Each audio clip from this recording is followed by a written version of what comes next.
Hello, I'm Steve. A little about myself. I'm a retired law enforcement officer with 20 years of service.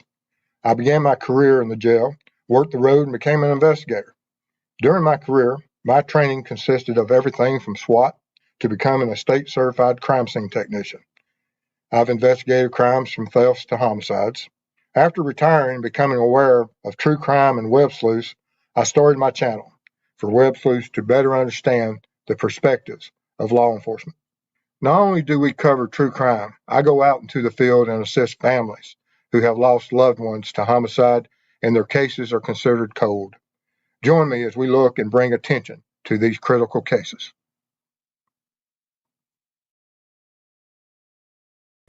Hello, everyone. Glad you're able to join us tonight. If you're new to the channel, welcome. While we'll have a presentation tonight, and we'll be discussing some of the autopsy and some of the testing as far as box cutters. And of course, I'm sure a lot of people are going to be throwing in the latest bombshells, which we had discussed early on as the trial proceeded, that with the storyline and the presentation. Like everything in law enforcement, there's a certain strategy that you build towards these moments and these bombshells, and they didn't disappoint. Here at the end of the prosecution's side of it, we had something that is absolutely huge. But anyway, I was trying to follow up and close out my box cutter testing and was able to complete that. And certain things had during that extremely explicit and graphic testing of using box cutters on the parts that I had obtained, as far as the ham hocks and things, as far as how similar a hog makeup, pig makeup is to a human being, and how the muscles and the skin and everything is so similar in comparative in nature. Then that's how come a lot of things happen in the world of science when you look at the makeup of a pig versus a human. And through that testing and cutting, certain decisions had to be made for this show tonight. And we'll get into a little bit more of those details as we get into it. But I had to make certain decisions of what did I want to present and at what time. And is it right now the correct time to show some of those extremely graphic details? Mrs. Steve, upon seeing her reaction, and let me tell you, Mrs. Steve has a very hardness about her as far as assisting and looking at a lot of things I've done in the past.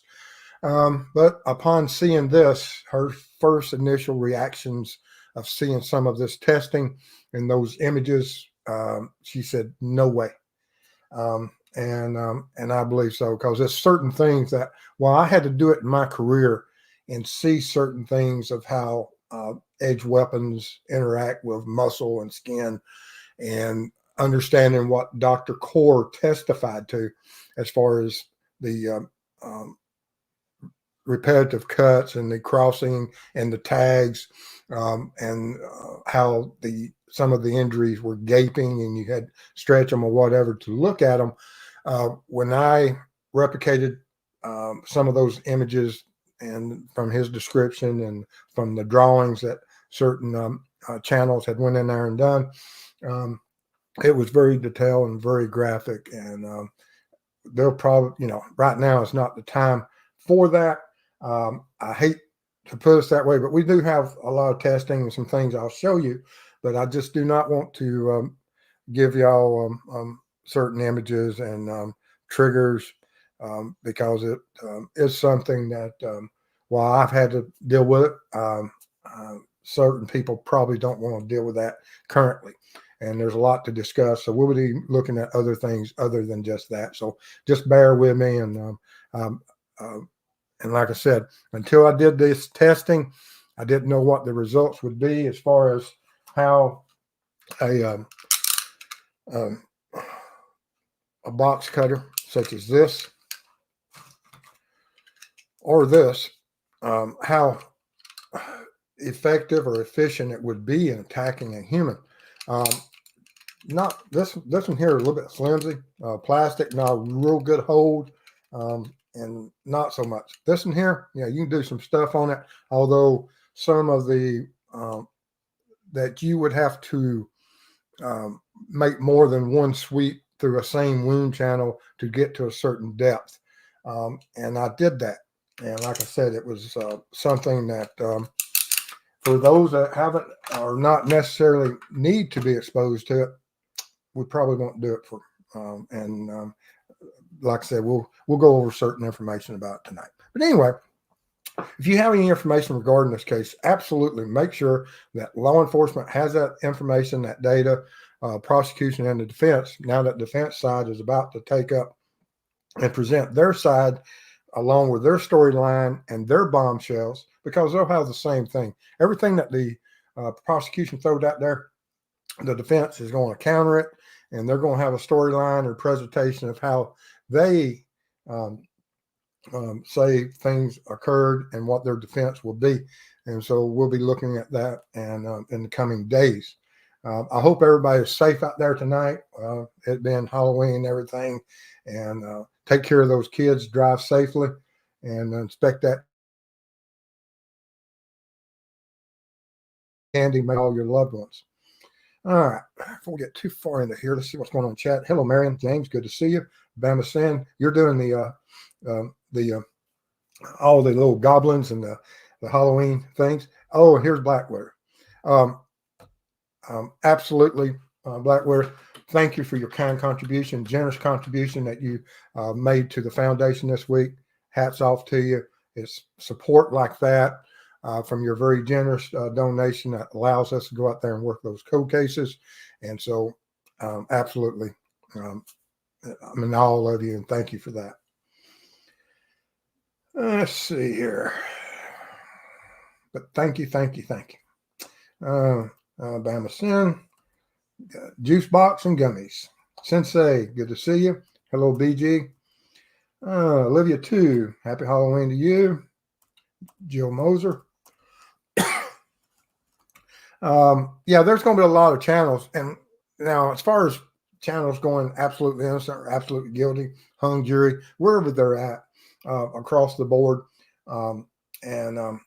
I don't ever have a problem with anyone's opinions for the fact that as long as they can state, and, you know, everybody has certain feelings about certain evidence and how convoluted a case can be in the fog of war and interviews and law enforcement and what drives people down certain paths. You know, I have certain biases as far as law enforcement and what they bring to the table versus what these other channels bring. And so somewhere in the middle, the truth will be found.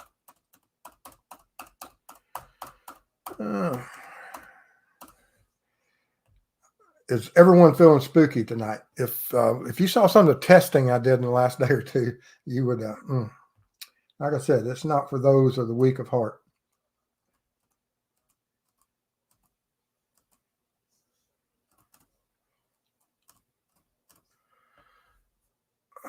Big Crime says, investigator says, I'm truly perplexed the amount of women who are now in love with Richard Allen. We see that for a lot of them.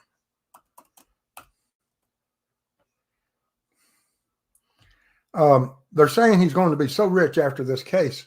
I don't think so, especially with the van.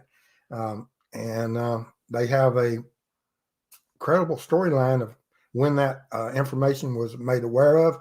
Now, is there a possibility of there is one way for Richard Allen to recover from this, and if he takes the stand, that's what it will take. He'll have to take the stand to recover from that white van. That's the only way I see it. And even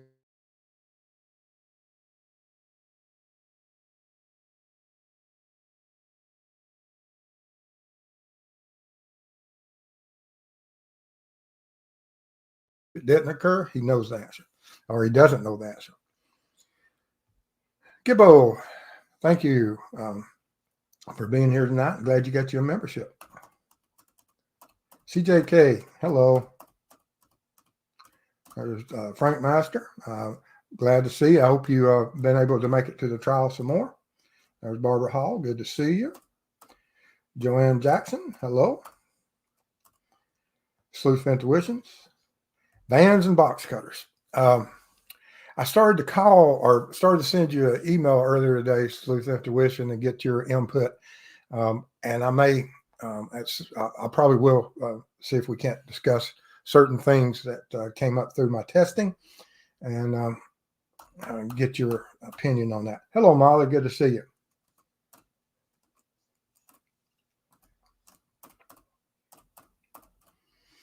Grandma Cherry, good to see you.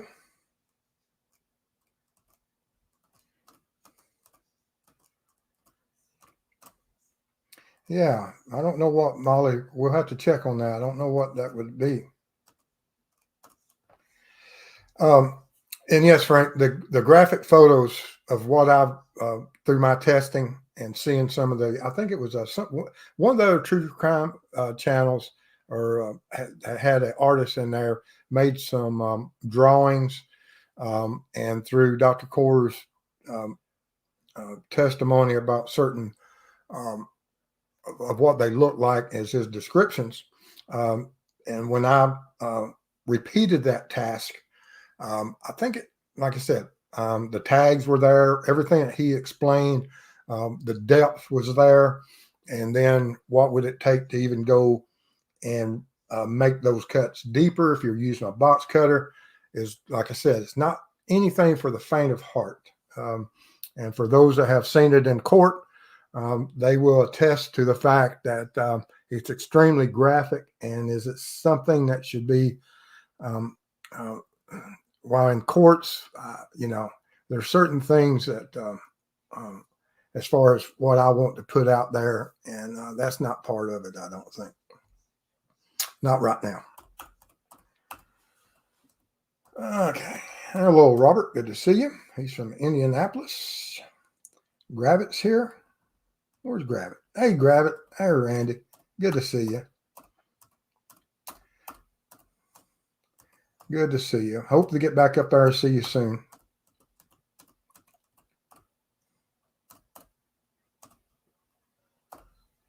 Hello, Paula.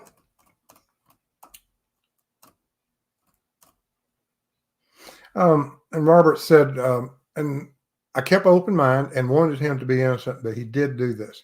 And I take it from all the other evidence that had been prior to, the defense had made some pretty key headway. But with this confession of all the information and of seeing the van, that's something that, like I said, only someone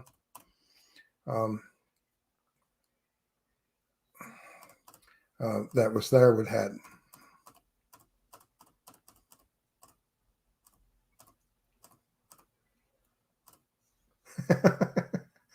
Molly says, I just realized I forgot to get candy. Oh, well. Barbara said, are you kidding me? In love with him? Oh, no. I take it that she is not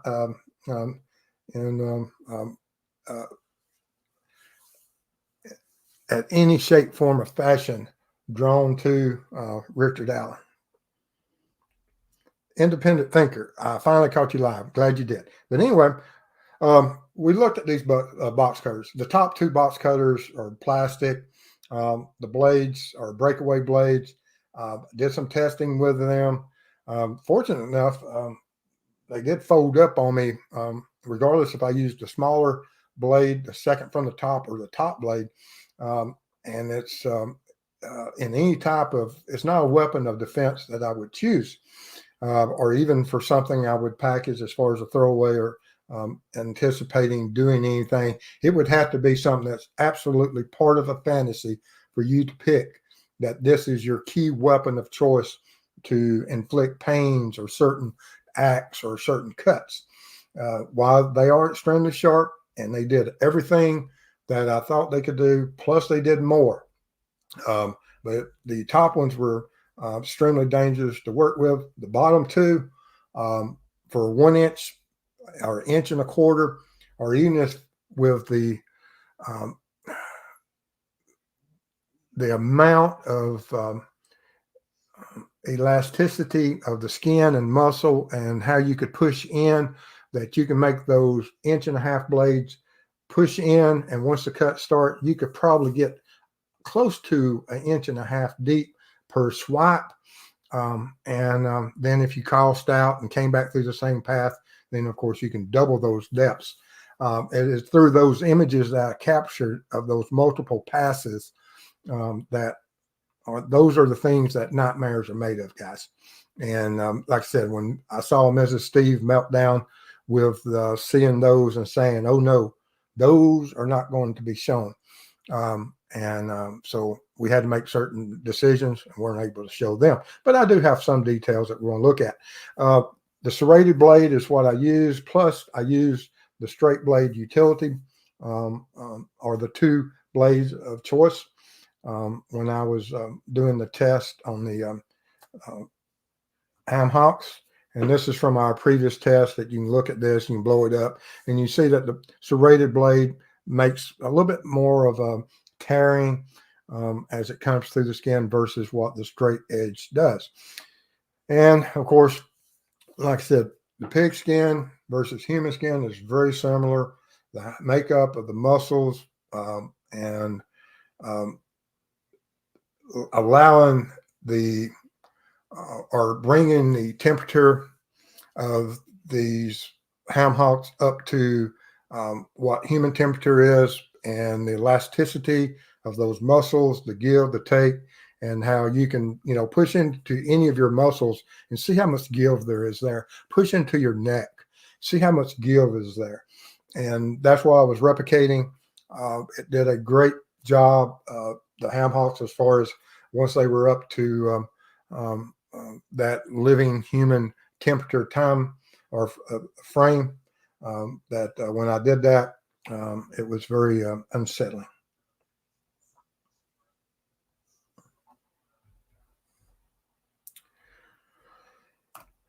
But anyway, all right. So here's a picture of the box cutters that I used, and with this specific part of a hog that I was cutting on. There's 3 of them there, and you can see that whenever they're 3 to 4 inches, the depth of some of the muscle tissues and the thickness of the skin, which all replicates certain parts of the human body. Whenever I was cutting on these, certain things occurred, and from those, that's what we had to draw our conclusions from. And whenever you blow these up and you look at them, you look at that skin, there's a lot of similarities of when you get them up there to, and I'll show you here, that if this mirror image here, there was certain things I did as far as just stabbing, and this is as explicit as I went, and there's reasons for that. Like I said, the other things are things that nightmares are made of, and I'll have to have to do a lot of soul searching before we show those others, if we ever do. I just, like I said, I don't know. But if y'all let me know in comments and everything about that decision, because it is, is it what occurred to these victims, how similar it is. Frank would probably know. So I may need to get with Frank and ask his opinion about that, see how close this is to that. I may speak to him about that, because he saw the actual, I don't know if Frank, let me know in chat, Frank, if you saw the crime scene graphic images, especially of the X pattern of the victim of Libby's injuries. But the stab wounds, as you went in through the skin and made this, we've all seen these cuts on ourselves, or stabs, or just laceration of skin, where you will have a little bit of course, with this being from a store-bought processed animal, The bleeding is not something that would happen. The bleeding would be much more severe if of a true live victim. But as far as the cuts and what they would look at after postmortem, this is what you would see. And there's some things to be said for this as far as wound identification and how wounds can be identified if they're pre-death or post-death, post-mortem or pre-death, as far as blood loss, injuries, and there's also certain other things that happen regardless of at time of death, and then injuries that occur post-mortem. And then the thumb slide abrasion. If you blow this up, that thumb slide abrasion is something that Dr. Cord mentioned that he may have saw, whereas the thumb slide or plastic slide or metal slide or whatever of whatever the weapon may have been or the side of it could have caused certain marks or abrasions. I made the thumb slide create some abrasions, and that's what these abrasions look like. The ones on the left is when just in natural light, blown up, just like I said, just a little bit. To the right is when I went in there and filtered those same marks, and you can see that you have those ridge lines. And when you compare it to what's on, is this what Dr. Core is talking about? I don't know, but it does create this pattern that you can see here. And I created that with, like I said, with a certain grip. What did I do with mine? I don't know what I did with the that one. It's somewhere around here. I'll probably cut myself with it in just a little bit, guys. Oh, there it is. That let me take this away right quick. That, of course, if you went in a certain depth or if it was turned sideways, that if it got to that and if you were making some type of movement, and it takes a lot of pressure for this here to create these marks. It's not something, now I was able to create it, but it was under a tremendous amount of pressure and a hard strike that you can create this. It's not something that you would just easily turn over and create such a mark just by swiping on the skin. It didn't work that way. I did that, and it just did not make any type of abrasive impact on the skin.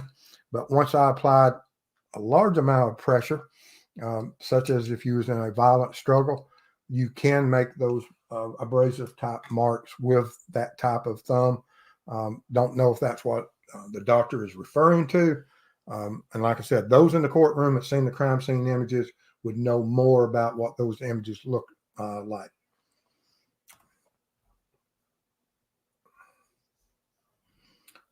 All right. But yeah, so those are the some of the things about the injuries. And like I said, I had to make the decision about what did I exactly want to show. And until I talk to someone that's actually seen the photographs, we probably won't go there. But after I speak with someone that actually saw the photographs, we'll have to make another decision at that time.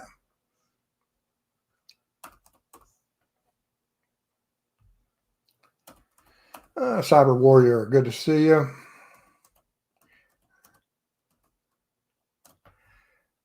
Yes, this is a word that's higher than my pay grade, but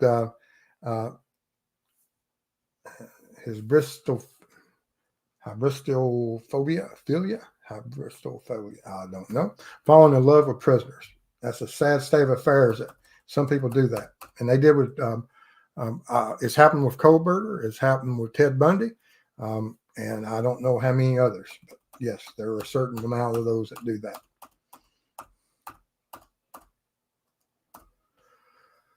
Frank Master says he's going to be heading back to Delphi Sunday until next Saturday.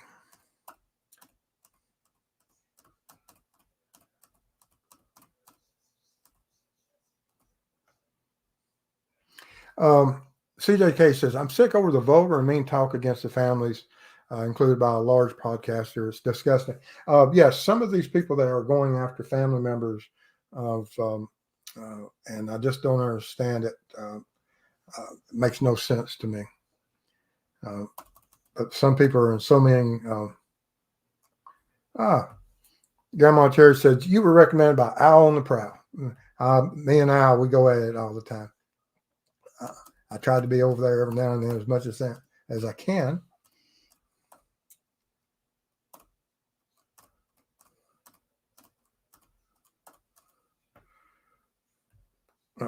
Molly tells Olivia too. Probably all the usual suspects trashing the family. Yeah, man, I don't understand. True Crime Web, will you maybe show the experiments in members only? There's that possibility. But like I said, I really want to probably speak with someone that's seen the images first, because if I'm not even on the chart or on the board, now of my experiences in autopsies and knife injuries, everything I did today, absolutely 100% in line with that. Like I said, extremely graphic.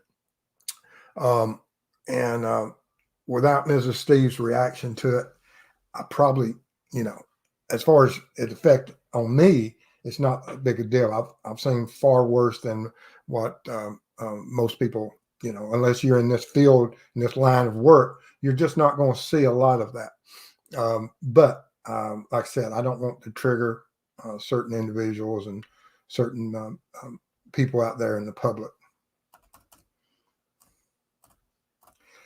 Yes, Robert. And this was a key point to myself, is that I was on the Drunk Turkey Show last night in chat, and Daniel was talking about that he was trying to minimize. And I was saying that in law enforcement, we look at certain details that are included, even the small details, such as a random thought or a random thing that would only occur to someone that was complicit. Doesn't matter if you're saying complicit or you're trying to minimize it, means you're still involved regardless. But that is something that, if I'd known they were that young, I wouldn't have done it. And those are things that in the world of interviews that we look for. And as far as that, it's, because a normal person wouldn't reinforce a confession by such a declaration. You wouldn't be saying that they look far older than they were. That's from something that occurred to them during it, or they would, not that I believe anything about him trying to minimize or that. I think that in his mind, that may have been the process of him seeing it, that some of the other people he saw on the trail that day may have been older or too old, and he was specifically looking for younger victims.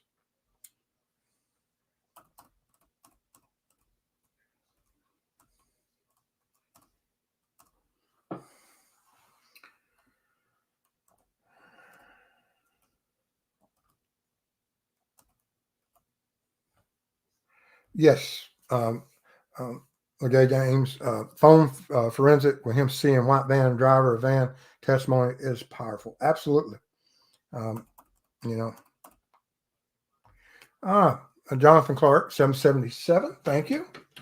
Appreciate it. Knowing his wife wants him out and back with her makes me recoil at the thought.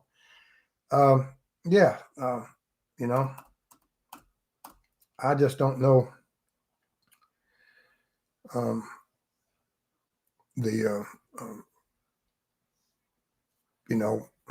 really just don't know what would, I can tell you what Mrs. Steve would do that.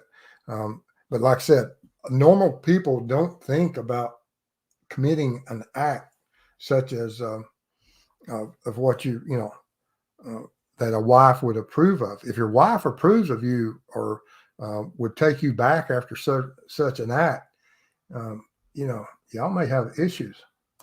You do have issues.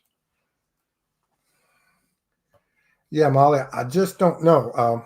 Like I said, it's nothing. I mean, you can go on YouTube and you can see all the watch all the animals across the world being butchered. You see beef, um, hog, fish, all those things are processed, and you can watch those YouTube videos. And but like I said, this is something that is very similar to human, and while it's not human, um, the comparisons of what I saw took me back many years of what I used to see or I have seen during certain attacks and injuries. And Mrs. Steve recognized those too. And it was something that made me say, do I want to do that? Hello, Daniel. Gibbo said, again with a ham. Poor Mrs. Steve. Yes. But like I said, it draws a strong response from Mrs. Steve. And with that response, I had to make a decision.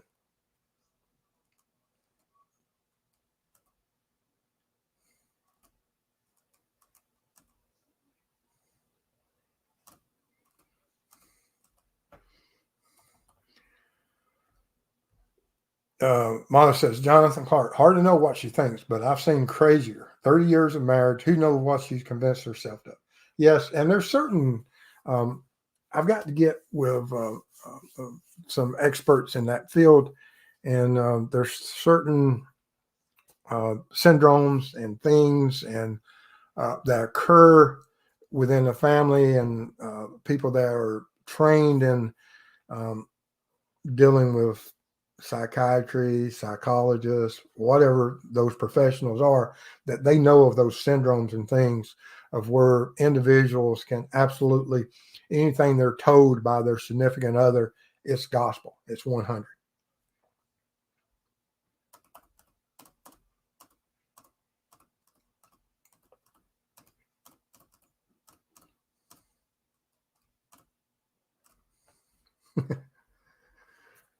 Barbara, I guess he'll eat the evidence again.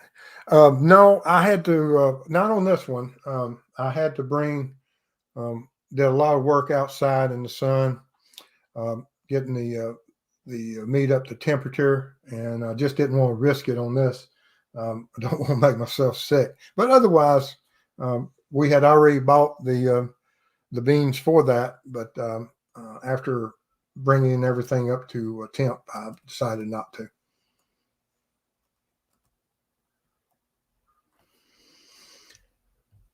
It's a Titanic love affair for Richard Allen and his wife on the Innocent channels.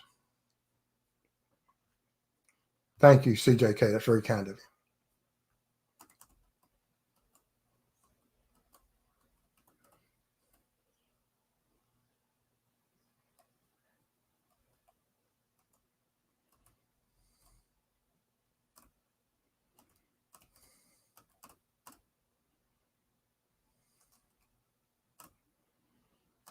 Junior Johnson, good to see you.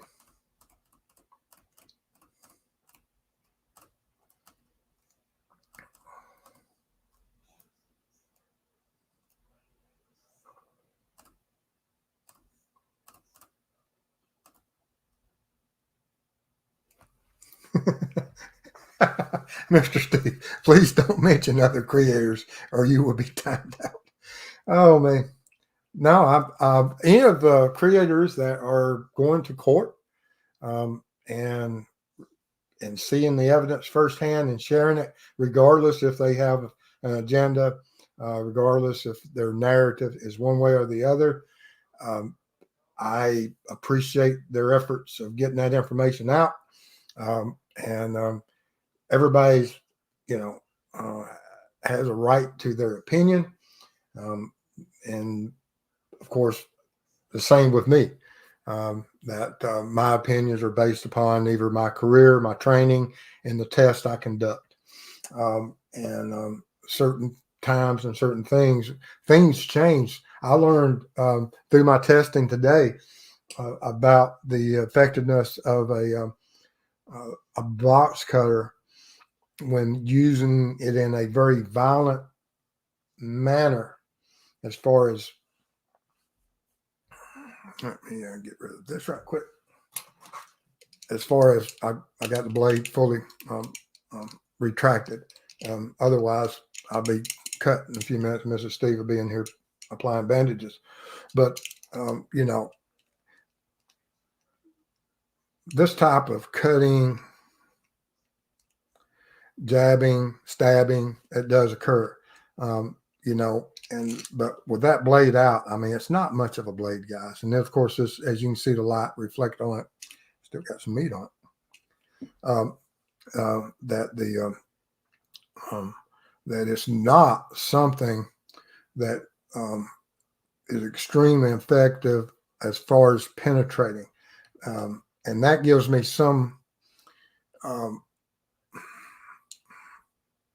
residual doubt as far as, is this something he would use?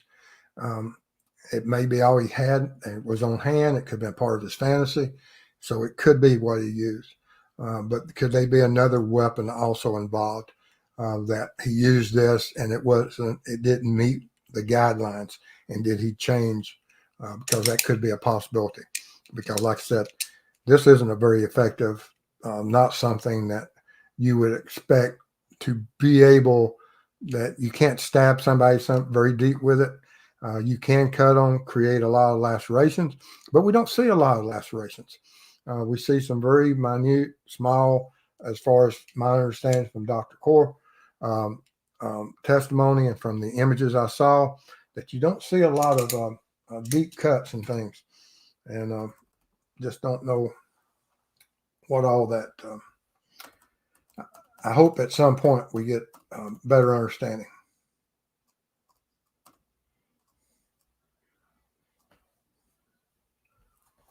Mala says, at True Crime, is it correct that neither Libby nor I had any other injuries, minus some minor scrapes, like blunt force trauma, strangle marks, and no defensive wounds? How only one perk? Absolutely. I asked Daniel about that last night on Drunk Turkey, and he said out of fear. Of course, you know, could fear lock up two individuals? Possible. You know, I don't, you know, there's always fight or flight.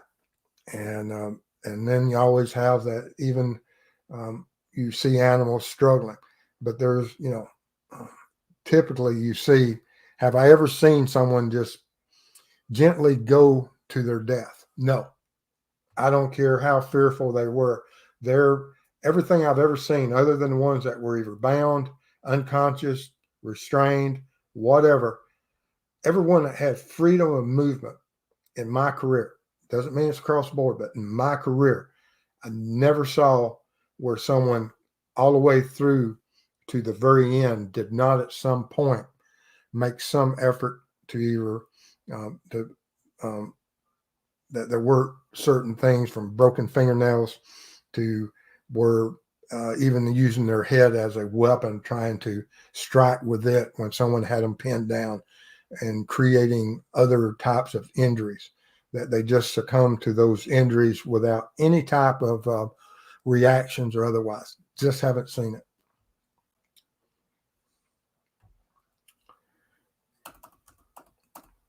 One person can with restraints.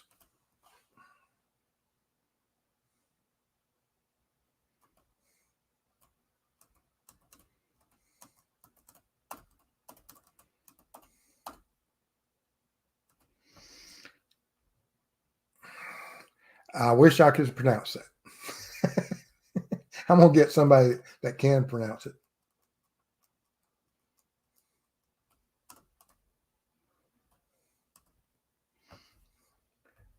Junior, I bought a lot of candy and had 6 kids. Oh, man.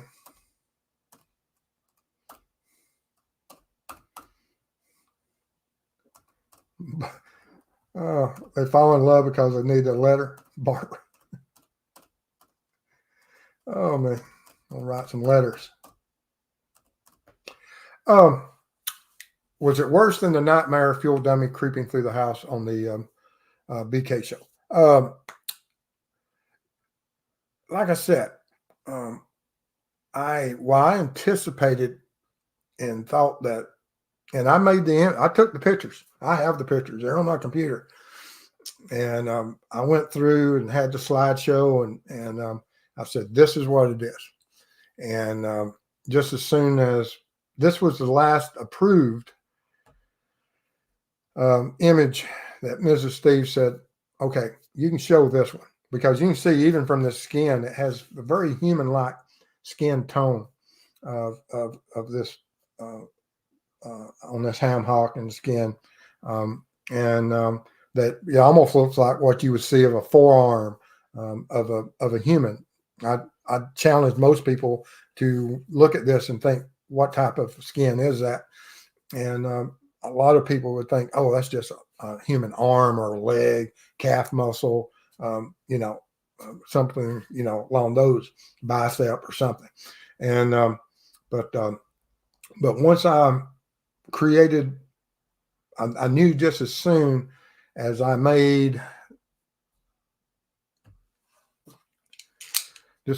went and did that X and created it in that channel to replicate the what the doctor referenced some tags, and of that X cut.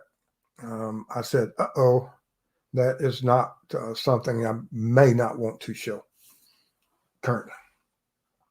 But yes, Mrs. Steve saw it and said,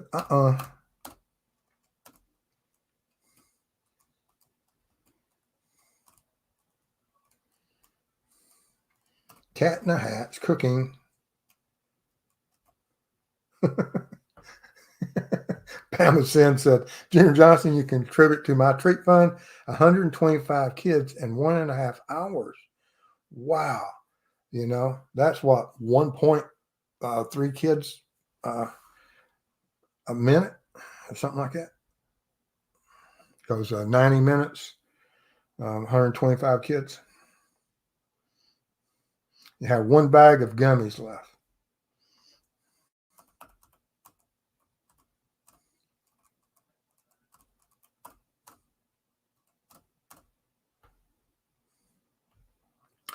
True Crime Web, you were a gambling man. How long do you think it would take the jury to reach a decision with the evidence presented so far?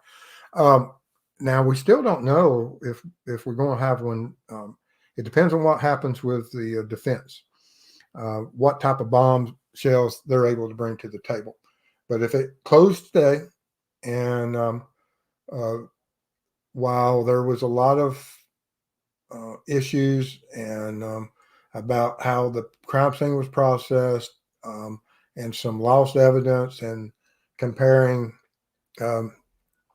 apples to oranges as far as the testing of the firearms and similar markings and fire shell versus unspent shell, that the defense made great headway. At that point, I was going for hung jury. But as I spoke earlier, I said, we've got to wait till the end and see what type of bombshells will be coming out, for the fact that DAs are just like law enforcement.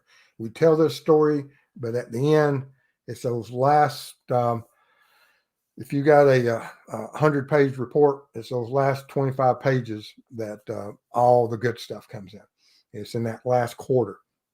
And that's what we saw with this confession, that last quarter of what really had an impact.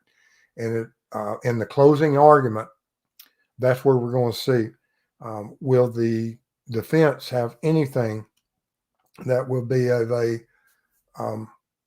that will absolutely knock the information that only someone at the scene would have known. There's only 2 people in the world that knew of that white van on that driveway.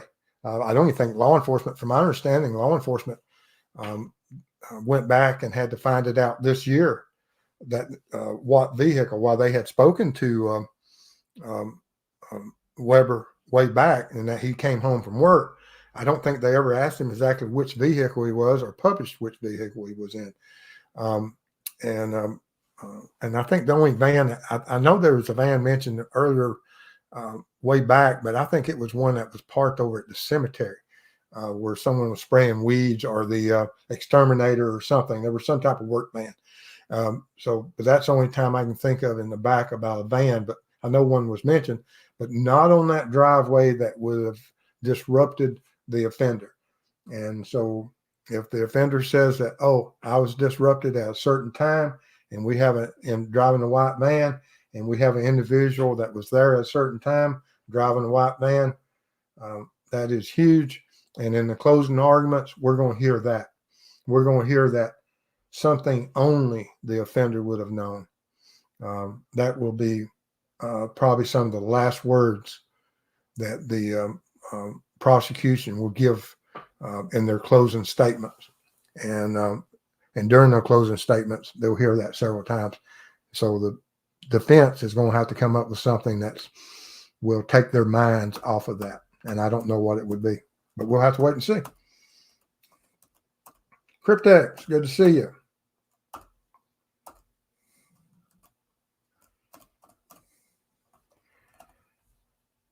Molly says, I've been really impressed by the questions of the jury they've been asking. They are paying close attention and are intelligent. Absolutely. And they won't miss the significance of that important fact. I don't want to see Wilbur getting whacked. He's some pig. Yes. I love that you want Mrs. Steve's opinion. Yes. And she, like I said, we had discussed it earlier, and I said, there's some pretty graphic stuff that I'm doing. And she was watching also while I was doing some of the testing, but she hadn't come over there and didn't see the images and the close-ups I made. And I said, when I get it completed, I'll show you. And she said, okay. And just as soon as she saw it, she said, no.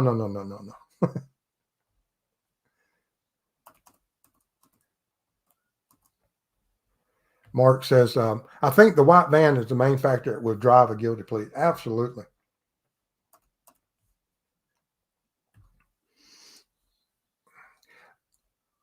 Of these stab wounds up here, guys, if you look at those stab wounds, you'll see that we have one that had some residual blood flow that was just from a passive flow, and that could only occur.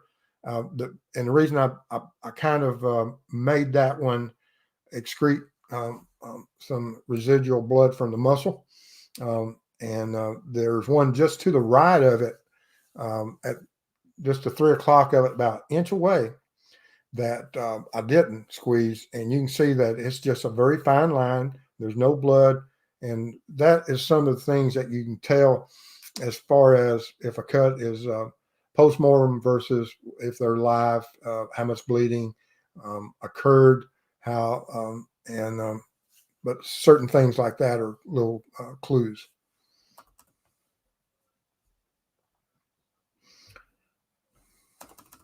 Yeah. Come on, get going here. Well, if I could figure out how to work my, there we go.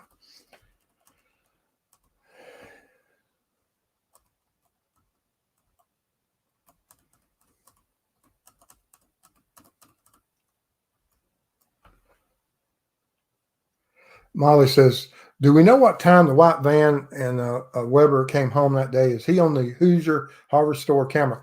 I don't think he's on the Harvest Store, because coming in to where Weber's driveway is, it's a totally different route. That route, if you're coming from town, drives past Whiteman Road where Richard Allen lives on. And so to get to the Weber residence, you turn off just past, probably within a half a mile or 3/4 of a mile, you'll turn to the left and go to the road that goes to the gate that takes you to, that's gated off. It takes you on that road that goes under the bridge and takes you to the Weber residence. That's one of the first places when Mrs. Steve and I went up there, and we didn't ask Randy to go with us initially to show us, because we want to see how hard it was to find. That's one of the places that the map took us first. But then, of course, there's other ways that if you're going around to the bridge side and the cemetery side, either you have to go back through town or you have to go the long way around, which is 5+ miles. But if you go through town, I think it's just over 2.5 miles. It's a shorter route to get to the old CPS building. If you go through town, it's not really through town. You're just going through the outer residential areas of the town. And past that store where Keegan Klein wanted to that looked up that day.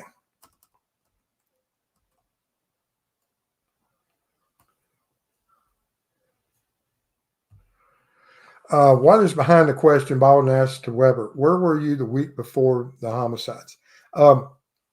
Yeah, and like I said, some of that we will find more to that for the fact that they have certain information about Weber, and they'll be wanting.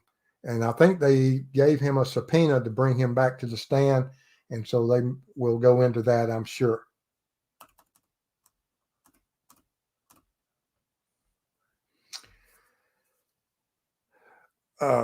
All the innocent channels are defense attorneys. I'm disgusted. Yeah, defense attorneys are defense attorneys. You have prosecutors. I guarantee if you asked all your prosecutors and law enforcement officers, we're more towards the prosecution side. Defense attorneys, am I shocked that a defense attorney is not standing up for other defense attorneys and for someone? No, I'm not. That's the nature of the breed. They're defense attorneys for certain reasons. And if this not, if they see those outs, that's what they fight for. That's what they believe in. So I'm not shocked by a defense attorney siding with another defense attorney. Hello, Karen Langston. That's Doug Till. If you don't know about Karen, look up Doug Till and you'll see her story of the fight for justice for him. Steve, next time we're in Georgia at the same time again, I would like to see the testing.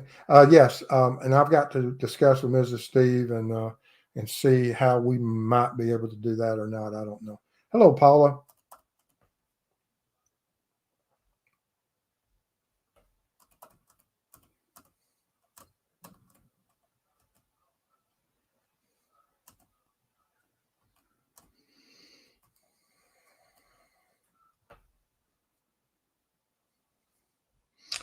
Mark Ferris, overlooked is the fact Richard Allen was on antidepressants, and on the day of the crime, he'd had 3 beers before he hit the trail. Alcohol and those medications can have serious reactions, out of control. That is if you believe Richard Allen. And once again, are we trying to, until you show me the beer cans and you show me the receipt for those beers and how often, what was the medications, when did he take it, what was the prescription, and all of that. I just don't choose to believe a psychopath at any moment, that if he is truly the individual that did this, he will always try to put in those mitigating circumstances of I was under influence of drugs and alcohol, because he doesn't want to take full blame for what occurred that day. That not only, was terrible enough that he would commit this crime against one child, he committed it against 2 children. And one of those children had to be alive at the time of the attacks and the assault on the other child, and had no impact on him. So it's just my feelings of how I look at these types of individuals, these criminals, these monsters, that I don't believe anything about anything that takes the blame off of the evilness that's within their mind and heart.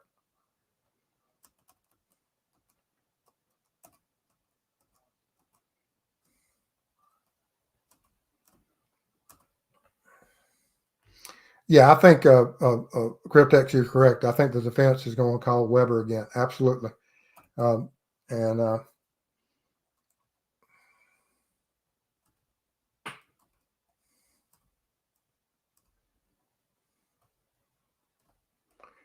Cherry B.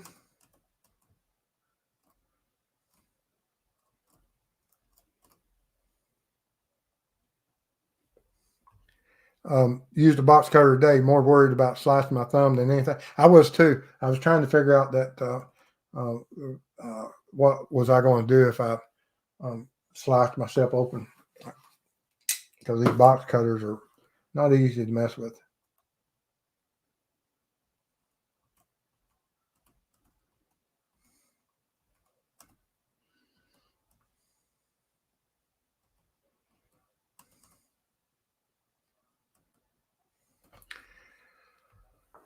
Carol Lemon, Steve, was there anything under their fingernails? Evidently, there was.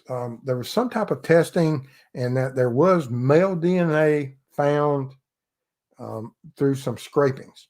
And of course, I've been in the morgue and had to conduct those fingernail scrapings and then clippings for the fact you want to get everything about those fingernails. You take it all the way up, and if you process the victims correctly, for the fact that you won't, that if there's any type of defensive moves, and that's something else, that if it was male DNA, and it could be from family members, it could have been from um, clothing, it could have been secondary contamination. But if it was from the offender and we had free hand movement, why don't we have those defensive injuries? Was that during some type of binding or restraining the victims that DNA was transferred to their hands? And I'm talking about not bindings with tight ropes or handcuffs or zip ties. Was it with the sweatshirt? Was it with the shirt? Was it with socks?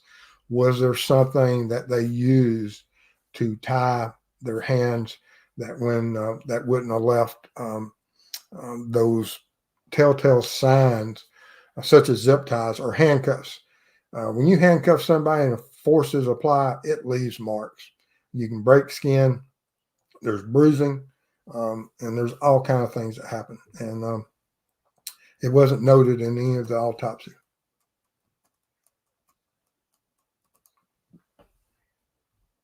Yes, Mark, absolutely. It could have been sleeve or a t-shirt. Absolutely.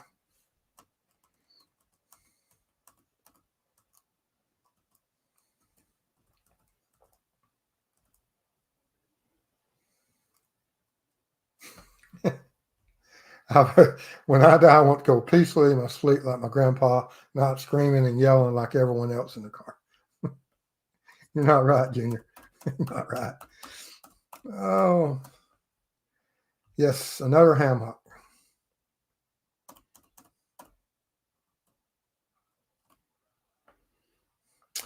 Um, True Crime Web, can you explain the tags a little bit, if that's okay? I don't understand what was meant by that.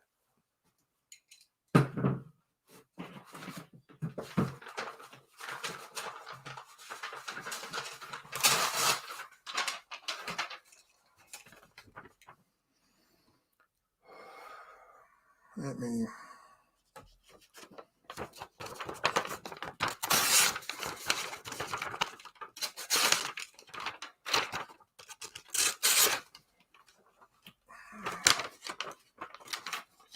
If that was X mark that was made, see those little tags? They don't have to be that big. They can be smaller, but that can be tags such as the replicating a X mark or X cut, as was explained by Dr. Core. I'll do it with paper, but when you see it with actual meat skin, it is, like I said. Hope I explained, Molly, about the tags. The tags are these, of what we would have described in my training. It's those little tips That's where the X's come and creates those little tags.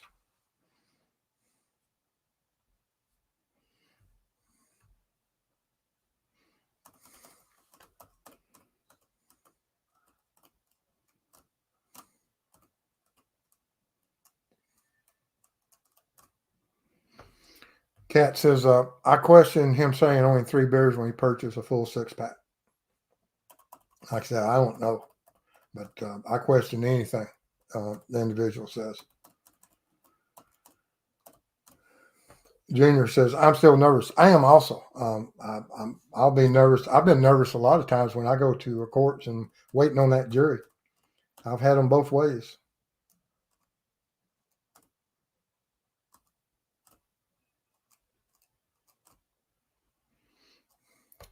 And yeah, Molly, I think the defense made a good point with the Ford Focus is so rare. Why didn't you check earlier who had one?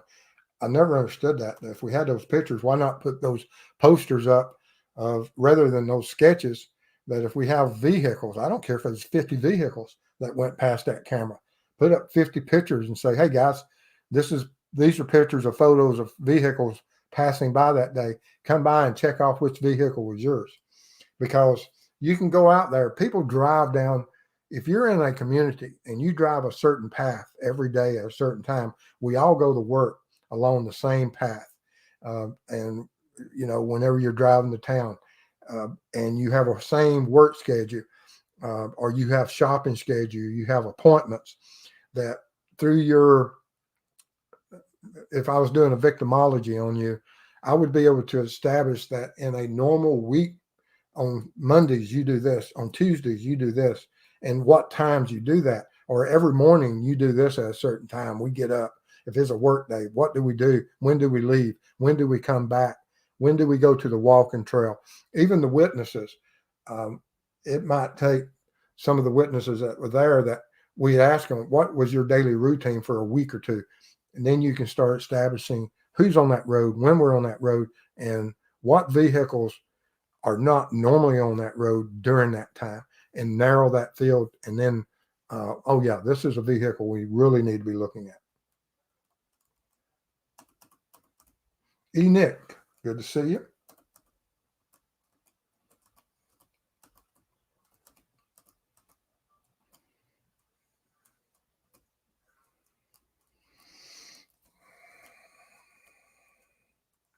Paula says, thanks for this stream.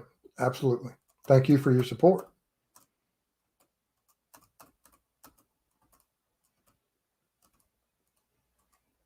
Jonathan Clark, first time coincidence, second time pattern, third time, these aren't coincidences.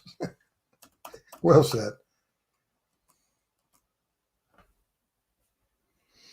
True Crime Web, do you know why the defense was subpoenaed Robert Ives to testify? Judge denied it, I'm pretty sure.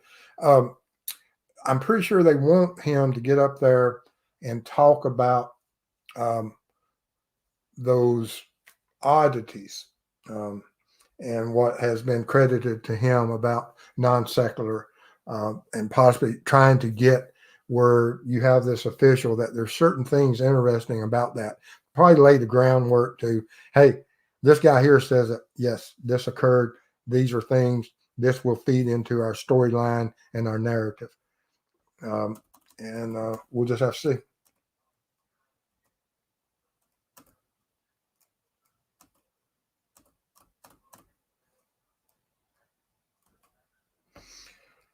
Diana Yont says, probably butchered that name. Wonder what kind of box cutter RA used at work. I don't know, but like I said, all of them are not really not something I would think is a first choice weapon. Yes, I agree with you. The thought of this man getting off being someone else's community is frightening. Absolutely.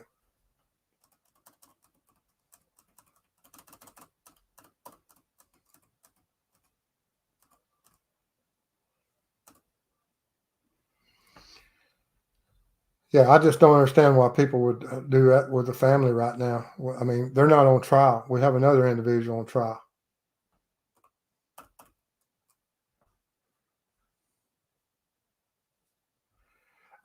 True crime. Richard Allen said, after the crime, he just got in my car and went on with my life. Is there any way they could have cleaned that car, Living Abby's DNA without changing clothes or something? Yeah, I mean, if he was layered up, he went by his house on an unnaturally warm day and put on another layer of clothing. And so, what would keep him that if he did get out the car of taking off that layer of clothing and even taking off his pants and going home, pulling in his garage? Don't know. But yeah, there's a lot of things about that he could have done to minimize. And then since then, but do I think that there's DNA there within the vehicle at some point? Yes. And for whatever reason, DNA can degrade. And while if you tested any of my vehicles, you're going to find my DNA all over it. And you're probably going to find blood transfers. I'm just that way. I am, things happen. I get cut and I bleed. And so if it's his blood, there's nothing. If it's someone else's, then yes. But DNA does degrade.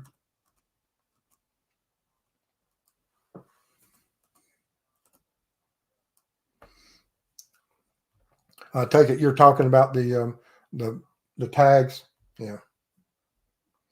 And it's those tags that when you see that and you see that open wound with muscle tissues and things that are pretty graphic. Absolutely, Olivia too.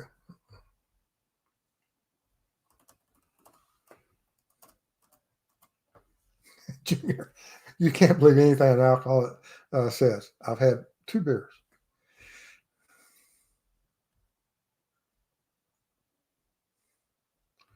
Mark says, I know this is awkward, but women's underwear can be used to restrain someone. The assailant would have had 2 sets available at the scene. Might be why they ended up in the creek to clean DNA. Very possible. Anything. Thank you, Olivia, too, about the experiments.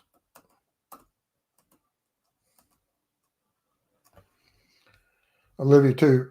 How do you feel about there being no DNA linking Richard Allen to the crime? I think there is DNA that will link him eventually to the crime. Technology, for whatever reason, I've never seen a lab in my life come back with so many unknown DNA profiles. You would think all the unknown male DNA, how in the world could that occur? And the only DNA that they do have that comes back to the lab workers as far as male.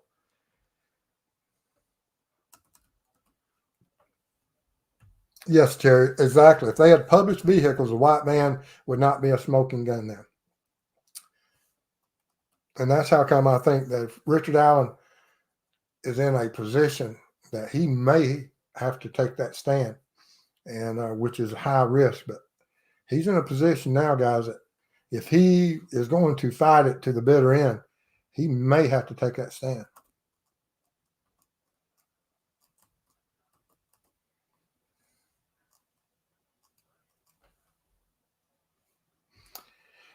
If it is true that BW's van is riding near the crime scene at around the time of the homicides, that makes him a person of interest as well.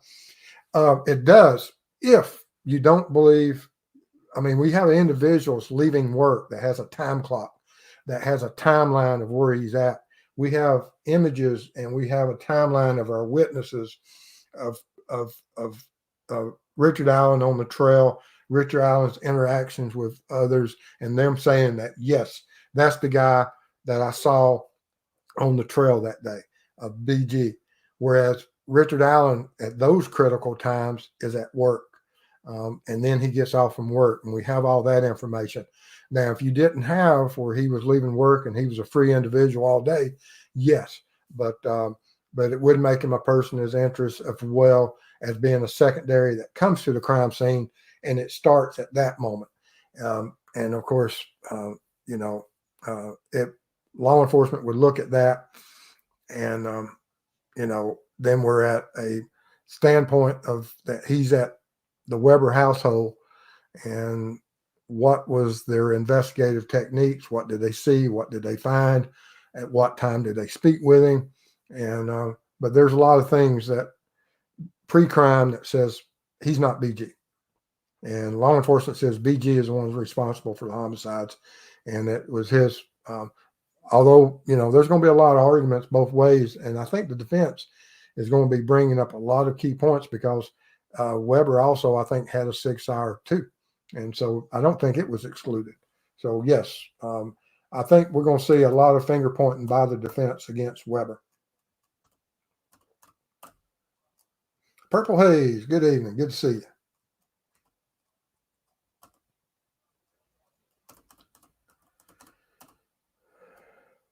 you. Nick, thank you. That's very kind of you.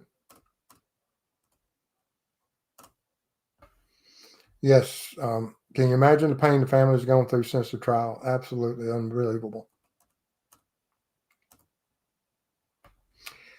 I don't know if it's just misstatements or the timeline, but I don't know if he did, and it's not something that people's memories. I mean, we're talking about 7 years that and of that. Law enforcement would go by that. They would know the time clock. They would look at whatever their investigative notes are, and they'll know what the true time is. But we'll just have to see.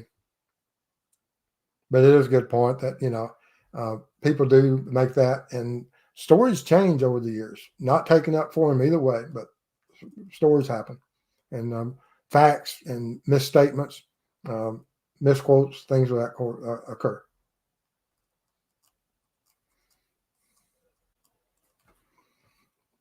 And this is a good point that even with all the blood transfers and the violent encounter with Simpson Goldman, plus how much blood was in OJ's vehicle.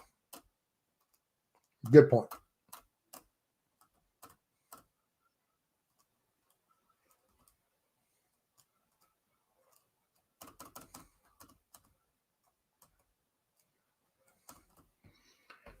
Kate B says, cryptics.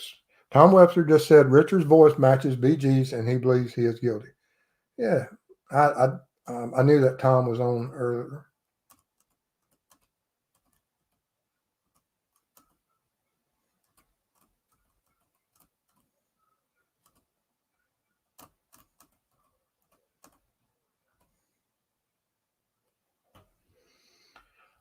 I always thought this, Mark, that BW was checking on his parents' house next to the park. I wonder if Richard Allen planned to commit the crime on that property because he knew they were out of town.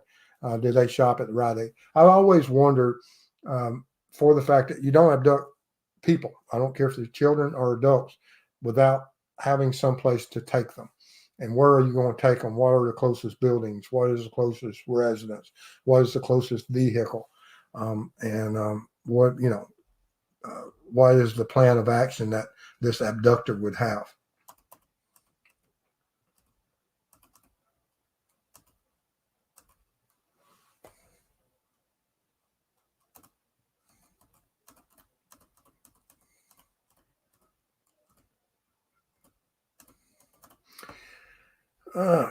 Nick says, a lot of podcasters saying the voices match. Yeah, I have asked that question. Now he says 2:30.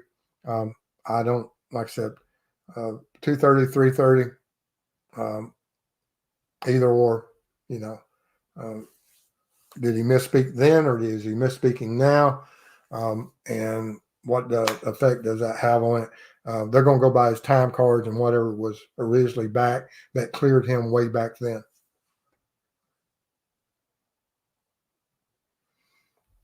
Kate B says Brad Weber may have gotten the time wrong, or other people did. His phone data confirms it was 2:30, and that's what it's going to be. It's going to whatever supporting evidence is going to tell you what time it is.